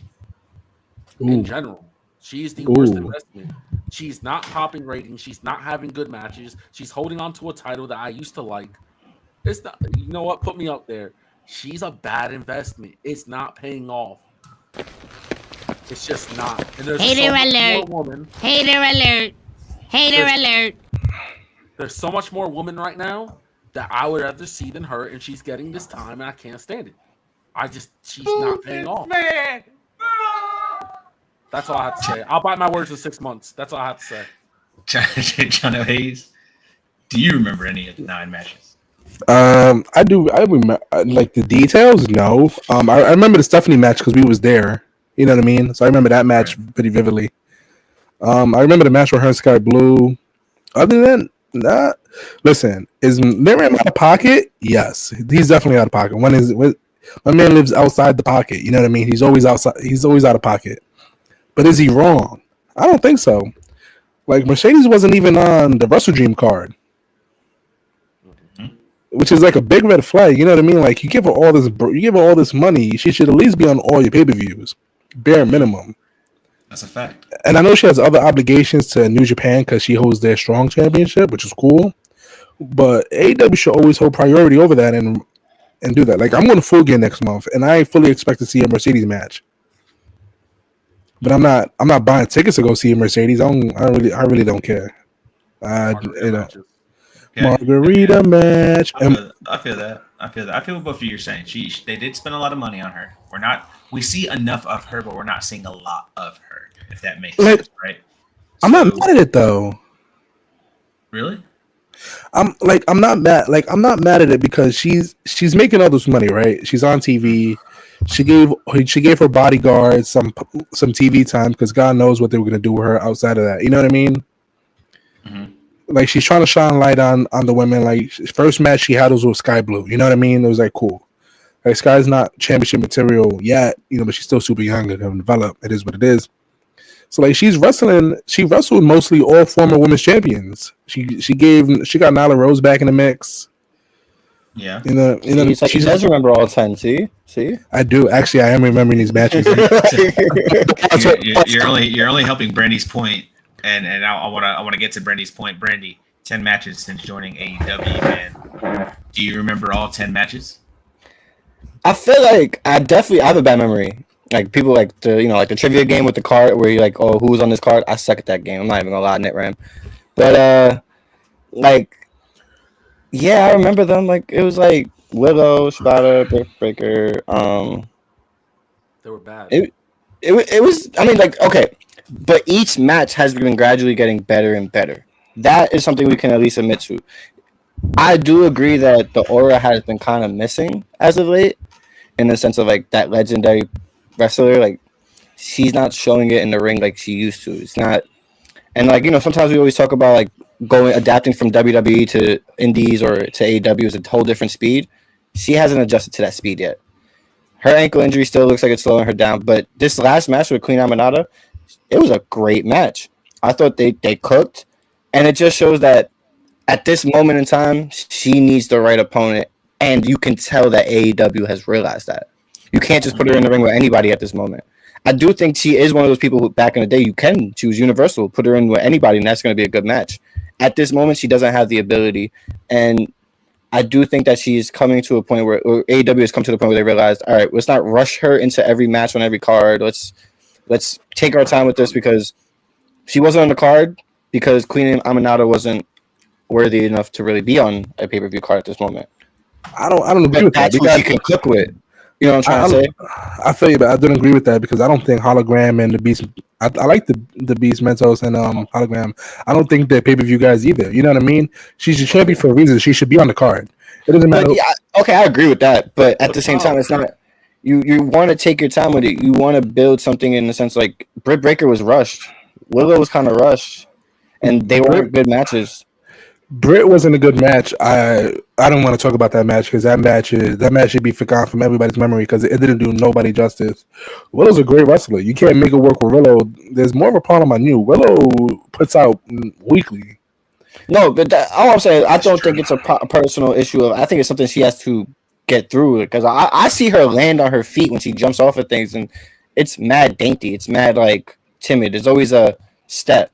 There was like this thing that Sasha back in the day on WWE never did, and she does now. It's that tell that she always like, come here, let's do this move, or something that like I would say like I was telling this name that Bianca Belair was very guilty of that back in the day, and someone who's gotten so much better at not showing the choreograph. Mercedes is showing it now, and I think I'm not gonna hold you. Mercedes is also a hothead in the ring when things don't go her way. She gets super frustrated, and you see it immediately. You know what I mean? That part. That's something that's never really changed. you can see it, and Brandy brought it up. Brandy brought up a good point where like the speed from WWE to AEW is different, and then you can see it also like when guys go from AEW. Speed is just different, right? I think what Mercedes' problem is right now is that she's still stuck in the world of entertainment and not professional wrestling because she might be scared of hurting her ankle again, and that's fine. You got to be cautious when you're stepping into the squared circle. That makes sense. You know what I mean? You don't want to get hurt because this is your job. This is what pays your bills. It's kind of like Adam Copeland, right? And I think that's why we were all kind of like shitting on Adam Copeland a little bit. It's because like, dude, you're giving us these matches. You're almost 50 years old, and you're doing these things that you shouldn't be doing. Like, you wouldn't have done that on WWE. So why are you coming and doing it here? Because you can? Well, you shouldn't, you know? And I think There's a reason why you didn't. Right. There's reasons why they wouldn't allow you to do things, and then you did it, and you broke your ankle. You know what I mean? You shouldn't be doing that. You shouldn't be doing that at 50 years old. Bro. Right? So my man straight legged it, bro. Like, he really landed on his feet. He's like, I'm fine. You guys brought up a lot of good points. A lot of good points from all three parties. For me, I don't think none of the matches were as memorable as the one that she just had with Queen Aminata. Secondly, the Britt match, just try to forget that as much as you can. The Stephanie match was good. Her matches with Willow was good. Sadly, that had to happen with a broken ankle, but she still did it. So it's only 10 matches. Let's give it a little bit more time and see where it goes and see how she defends this TBS title. I do have a question for y'all though. Go ahead. No, go ahead. So like, when it comes to like AEW making this giant signing, do y'all truly believe they signed her for wrestling, or do y'all not believe that there was a certain aspect that was like, we need entertainment as well? Because in my opinion, I think AEW, when they do these big signings, like a CM Punk or Mercedes or whatever, they're not for wrestling. They're to bring in people for that entertainment, because we know them from an entertainment business, so they're going to bring that product. I feel like that's actually the issue with Adam Copeland. He's trying too hard to be a wrestler at such an old age, in a sense. But like, some of the best stuff in AEW is entertainment. I can agree. Some of the worst stuff is Chris Jericho. I can agree and disagree with you. Yes, I feel like sometimes that Tony Khan brings these guys in is straight for money, views, sell tickets, right? But on the flip side, when you're signing somebody like Mercedes Moné and somebody who literally declares herself the best women's wrestler alive, and you're giving her all that money, you want to see the best woman wrestler alive. You know what I mean? Yeah, but like I just said, the best in the world was more entertainment than he was at wrestling, because he was so washed. He still wrestled. He still wrestled. Yeah, they wrestled, but everything he did was like every promo. No, but every promo and this and that is always for entertainment aspect. I feel like that's what they want. They want people to talk and entertain on the mic. Before we move on, and we're killing time. But NHL Camp says he wants to know if the WWE in the era where they're pushing female wrestlers as the faces of the organization, do you guys can say like that AEW and WWE kind of they do push their female wrestlers now to be up front and up charge and represent the company? I think WWE does. I don't know about AEW. AEW's on their way to doing it. They're just fine. Faces everywhere, bro. I don't as the face of the company. Tony Storm was. Tony Storm is a good one. Tony Storm was a good one, yes. But they're pushing Willow as a face. Willow's pushing as let's say the face of the company is the cover of a video game. Or anything like that. Where Tony Storm was the cover of magazines. That's why she's actually a good example. I think you're missing the point of the question. Yeah, it's more of like we're just talking women right now. You know what I mean? Like we're talking like Charlotte. It says the female wrestlers as the face of the organization. Charlotte Flair was the face of the company for 5 years, and Bianca Belair was the face of the company for at least 2 years. Right. Becky Lynch was the face of the company. Rhea's the face of the company. Right. You know what I mean? So that's what we're saying. Like what I'm saying is WWE's been doing this for at least 6, 7, 8 years now, whereas AEW hasn't done anything like that. Well, AEW's only been around for 5 years, and they've been doing it with their women. You have Tony Storm has been all over media scrum. 5 years. Tony. I said WWE's been doing it for 8 years. Probably less than that. Tony Storm's been all over media scrum since Sasha's been on the company. She's been all over media scrum. Britt Baker did a bunch of media scrum early on in the company. She definitely did. Yeah, so I think I think both companies are they are. Top, with The way I see it- showcasing their women than it was 15 years ago. The way I see it, until there's a female cover star on one of these video games without Roman Reigns on the background, that's when I'm Yeah. convinced. True. 2K23. Let's keep moving on. Let's keep moving on. We got Oh, a few no, more Cody things was on cover too. we got to talk about. Just real quick, I just wanted to put this in here. We don't got to discuss it so much. I know, Chano, you're an ageist, bro, but I just wanted to say on Wednesday night, the 49-year-old Shelton Benjamin, the Golden Standard, looked incredible. Leo Rush did an incredible job selling every single move for him. So shout out to Shelton Benjamin for still looking good in the ring and still doing great things. I gotta dispute that point. I think Shelton looked good, but I think he was also super stationary, letting Leo do a lot of the work. Because he's 45. So Because he's 49. He's 49. 45 plus. No, that's what I meant to say. He ain't missed a 40. step. He didn't. Yes, he didn't miss a step for what he'd been doing the last couple of years, which is stationary shit. I don't see like they're letting Shelton go. They're letting him ball. I'm like, I guess. Like, Yeah, right. You know what I mean? When you tell me Shelton Benjamin, I see somebody doing like jumping off the ropes, doing some crazy athletic business. First off, my man's gained about 50 pounds of muscle. Let's get that straight. And my man's stationary. Dude having a stationary moveset. That's not the Shelton Benjamin that I know.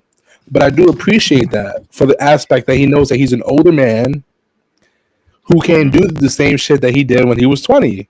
So I respect it in that aspect. But also, I'm going to be honest. Serious heels can't go in the ring? What are we talking about? My father, Christian Cage, still looks amazing in that ring, goddammit. No, I just really wanted to throw it out there. Shelton Benjamin, just was just looking good. 49 years old, dude still got it. He still got it. I want Tony Khan to bring in Big Mama, like bring in the Mama with MVP, and it'd be all great. You know what I mean? NHL Camp wants to know what is AEW and what happened to WCW. Well, WCW got bought out by WWE early 2000s, and AEW is a brand new wrestling company that's competing against WWE, if you will, or if you don't want to say competing, is another wrestling promotion out there who's just trying to give wrestlers another place to wrestle besides the WWE. So shouts out to Tony Khan for that. Last question here before we jump into our main event questions. What is the motive on Jon Moxley and this new BCC he's got going on? I want to start with the thoughts of Brandy Savage. What are the motives? Like, man, that man is like,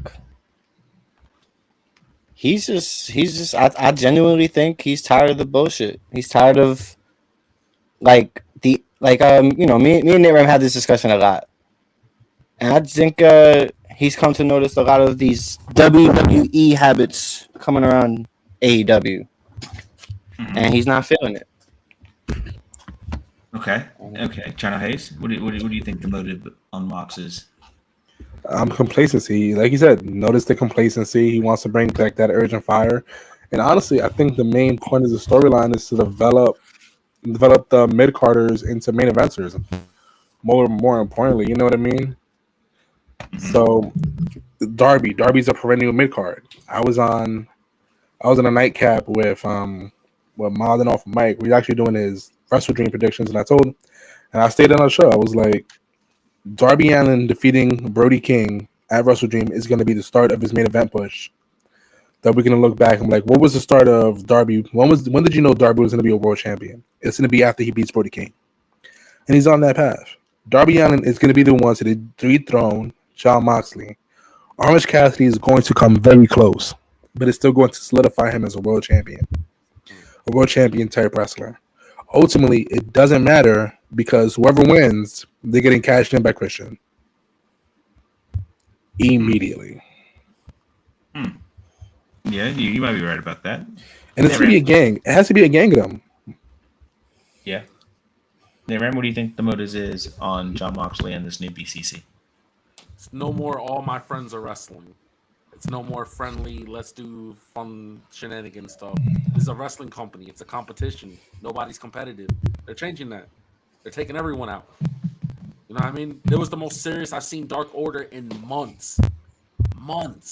Maybe even a whole year since they've been with Hangman Page and all that. Dark Order's been a joke. Top Flight's a joke. Like, but these guys, they came all serious at the end of all this. It works. I think it's just gonna seriousn up the entire roster. Last week we had Jerry Lynn, the legendary Jerry Lynn. He went up to Orange Cassidy and was like, "Do you know what you could do if you just took this serious?" and walked away. I think this is the whole point. They're done with the little cartoonish stuff. And John Moxley's saying, if y'all not going to take this seriously, then we're going to hold it hostage. Oh yeah, I mean, did you see the way he put the did you see the way they threw the title at each other and then they put it in the duffel bag? I was like, dang, they don't care about the title. They just want to hold it hostage. But I want to say my boy John Silver running after that truck. That was funny. Yeah, that was hilarious. No, yeah, I agree with all of you said, man. You know, he's just out here to prove a point and show everybody if you are about what you say you are and you are a professional wrestler, prove it. And if you are not a professional wrestler, move out the way because you're gonna get jumped by 4 guys and a girl. So you know what's the craziest part about that? Like Marina's just out here beating up the dudes and like. You think the first thing they would do is like, we need a strong, beefy woman who's a face to go hand to her, like you know what I mean? Mm-hmm. Because as long as you're passive, listen, I don't believe it. I don't condone it. Before we move into the main event question, Claudio is the worst getaway driver in the world. My man was waiting outside of the driver's seat, waiting for everybody to get in the truck first, and then he got in the truck. Because they're not worried about it. Just not get away. They walked away. They didn't like, you know what I mean? It's not getting away when you're like, y'all want this smoke? Okay, I guess you're right. We're just leaving. Okay, get it. Let's move into our main event question tonight. It looks like all the talking has been done. It's time for the main event. Main event question: who would make a better U.S. champ, Carmelo Hayes or Andrade? Let's start with Randy Savage. That's a tough question, man. So, wrestling wise, it's definitely Andrade, but not to sell Carmelo short because Carmelo could ball. But entertainment wise, it would probably be Carmelo. So if you want the total package, it has to be Melo. Sorry, I was just talking this out to myself. Yeah, I think I would have to go with Carmelo and Carmelo Hayes as the better USA champion. Chano Hayes. Melo, 1,000% it's Melo. And the reason why I'm saying Melo is because, listen, Andrade is great. He has won people over with his in-ring work, but Melo is the full package: in-ring work, mic work. Listen, Game 7 Melo better be a real thing. Mm-hmm. If your finisher is nothing but net, and he's talking about Melo don't miss, and Melo loses Game 7. That's your jersey's hanging from the rafters, buddy. Yeah, that's what I'm saying. You know what I mean? Like your name can't be. He can't be Melo. Game 7 Melo has to be a thing. He'll be Carmelo Hayes if he loses Game 7. Bro, I'm not gonna hold you, bro. You can't. Your whole gimmick can't be NBA like greatness, GOAT things, and like you lose a Game 7 because nobody else has that gimmick. You know what I mean? Like you're the only one with that gimmick. Who do you think would make a better U.S. champ if LA Knight was to drop the title and put somebody over Carmelo Hayes or Andrade? As much as I like the jerseys from the Raptors, because I did like that. No, it's Andrade, man. Andrade's the wrestler. Like he's the guy. On top of that, he's a flair. You can bag him with his wife. You talk about he can't cut a promo, he don't need to. Charlotte go out there and be like, "This is my husband, and no one else can have me," and that's all that matters. You know what's crazy? I'm gonna sit there and say he can have you. Facts. Martin will be the only one. Like, damn it, I wanted her. I wanted him too. Like, damn, what kind of bro? That's what Martin used to say, right? Yeah. This dude constantly throws around Andrade's name with flair. This dude got like yellow, like the blonde highlights. He's like, look, he's close to the blonde. He's getting there. Like, it's crazy. Oh, man. That's like Nira's fantasy booking, like right there. Andrade, Flair. I mean, if I had to choose, man, honestly, I gotta agree with Chano and Brandy. I think Melo would make a better champion. He's got everything you want, man. He don't miss. He's got the character. I hate to say it, but I know there's a language barrier. But he's 1,000 times better on the microphone than Andrade. Why? You love to talk about. No, hold on. Marcus loves to talk about Asuka's great on the mic, and she cuts all her promos in Japanese. So if Andrade goes out there, they're not all in Japanese. You're racist. They're not all in Japanese. First off. I'm trying to hold the R word back all show, and now we dropping it at the main event. Yeah, right at the end. That's crazy. First off, crazy. Asuka evicts emotion with her face and her body language. Andrade don't do that. Like in the ring, wrestling wise, he does that, but on a promo, he don't do that. Because he's tranquilo. Okay, whatever the reason may be, it doesn't work. I mean, it doesn't. Like, regardless of the fact, that's why I said there was a language barrier. But regardless of the fact, Melo's still a better promo than he is. Nah. Yes, 100%. Melo is 2/3 better promo and 1/3 less wrestler. Like that's like, you know what I mean? No, 9 out of 10 times, if I want a great promo, I'm gonna go to Melo before I go to Andrade. What did Carmelo say to Andrade? Put the fries in the bag, bro. Andrade can never get away with that. Andrade can never get away with that. Imagine him telling her Spanish. That's a different conversation. That's a different conversation of who might be better. But I just want to know who would make a better U.S. champ. And I gotta say it's Carmelo Hayes. People are, he has the hate already. He's got the heelish gimmick to him. It's easy to write. Put it in the books. He's so good. Yeah, put the title on him, and then let his first rivalry be Andrade again. Let him lose to Andrade. It is what it is. And we're super over time, so let's go ahead and get our plugs and get up out of here.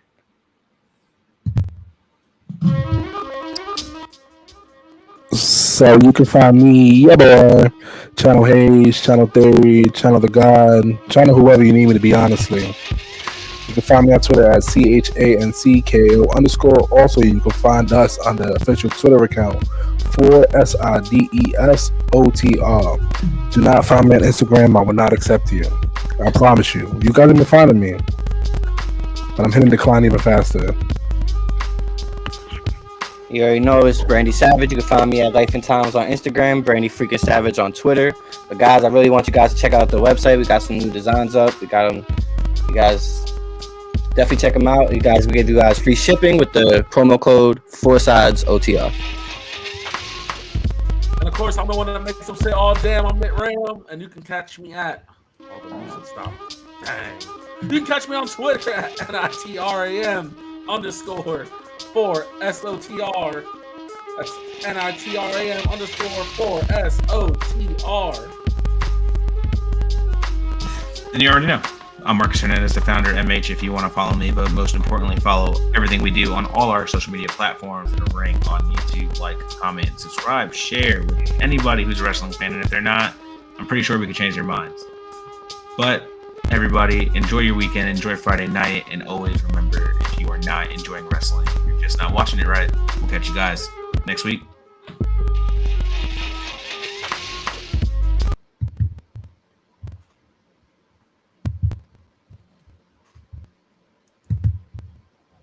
Denver's defense put up 24 points. I know, bro. I have them in one league, and I'm versing them in another. You're playing me in the league.